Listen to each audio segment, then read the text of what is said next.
Well, let's bring in Javier Farje. He's a Peruvian historian and an analyst specialising in Latin American affairs, joining us live from London. Good to have you with us. Keiko Fujimori then promising, quote, order and hope after years of political instability, rising levels of violent crime, deep distrust of the political class. Does this suggest an echo of the sort of strong man, strong hand approach of her father Alberto back in the 90s? Well, there's a big difference. First of all, she won, as you rightly said, by 50.1% of the vote, but Mr. Roberto Sanchez won 49.8%. This is not going to be only the people who actually voted against her or didn't vote for her, but people who are actively resisting. That the main task of Mr. Fujimori will be to resist the resistance, to try to put down the resistance that many people have of the government. She's popular. She won in Lima, the capital, and the coastal cities, but she lost heavily in the highlands, where people have very bad experience with her father, the late Alberto Fujimori, because there were massive sterilizations, a lot of repression, etc., etc. So she said that she's trying to use a conciliatory message, but she's going to try to convince people that she's going to actually unify a very divided country.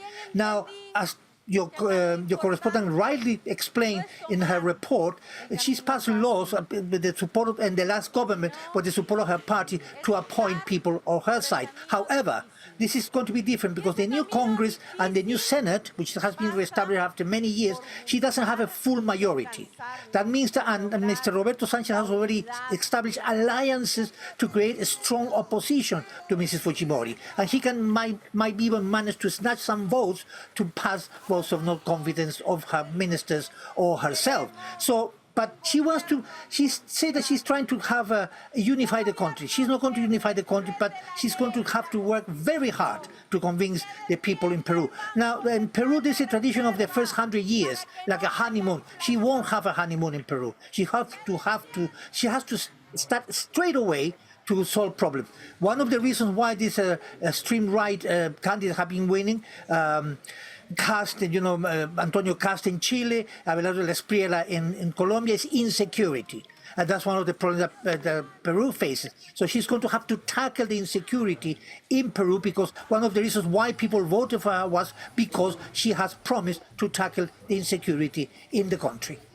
Can she tackle insecurity in the country without leaning on, as I said, those strong man, strong hand tactics in this balance that she's got to strike between democracy and autocracy? It's going to be very difficult. At the moment, a law was passed to give immunity to armed forces, to members of the armed forces and the police, which repressed heavily people during the government of Mrs. Dina Boluarte. And in fact, they are talking about impunity because they got away with many of the killings that happened in the countryside. Furthermore, there are fears that she will abandon the Inter-American Court of Human Rights.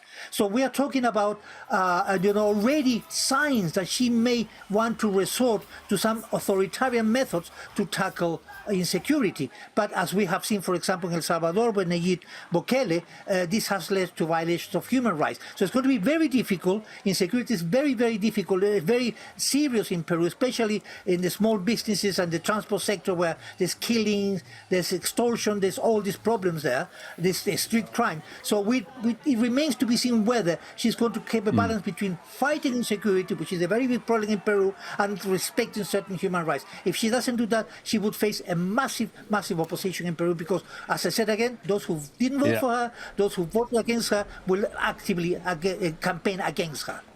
Just to take a wider view for a moment, she joins this growing bloc, as you've been alluding to there, of right-wing populist leaders in Latin America. Think Argentina, El Salvador, Colombia, a whole list of others. To what extent does this solidify the right-wing shift in the region, and to what extent does it have implications for Donald Trump's attempts to expand US influence across Latin America? Well, that's a good point. I mean, Trump must be very, very happy at the moment. However, we have to understand something. In every country that you have mentioned, well, apart from El Salvador, in every country where you have mentioned, they won by a slight majority.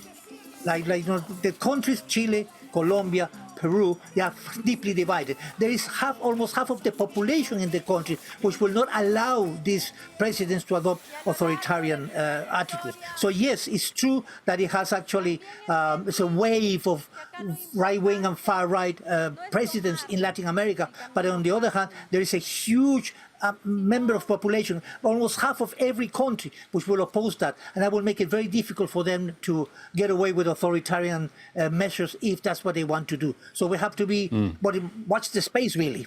Tremendous perspective there. Javier Farje, Peruvian historian and expert in Latin American affairs. Many thanks for your time.